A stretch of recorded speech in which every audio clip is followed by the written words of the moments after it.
திராவிடம் என்றால் எல்லாருக்கும் எல்லாம் என்பதுதான் பொருள். பாருங்க, திராவிட மாடல் ஆட்சி பேக் பாருங்க, பாத்தீங்களா? அப்படிதான் மாட்டணும். இப்படி மாட்டினாக்க எப்படி வரும்?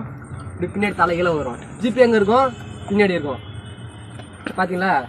திராவிட மாடல். அனைத்து துறை வளர்ச்சி, அனைவருக்குமான வளர்ச்சி, அனைத்து மாவட்ட வளர்ச்சி, அனைத்து சமூக வளர்ச்சி. ஒன்னில் ஒரு பள்ளி மாணவன் பாருங்க, பேக்கு ஜிப்பு ஃப்ரண்ட்ல உல்டாவா தைச்சிருக்கிறாங்க. சரி, அதை தைச்சாங்கல்ல, அதை ரிட்டர்ன் பண்ணியிருக்கணும். அந்த நிர்வாகம் ஏதோ கொடுக்கணும்னு ஒரு கடமைக்கு கொடுக்குறாங்க. பள்ளிக்கூடத்தில் கொடுத்த எச்சம் மேலே நடவடிக்கை எடுக்கிறதா, இல்லை அந்த பேக்கெல்லாம் மொத்தமாக ஒருத்தன் டெண்டர் எடுத்து தைச்சி கொடுத்துருக்குறான் பாருங்க, அவனை கேட்குறதா? இது யாரை கேட்குறது?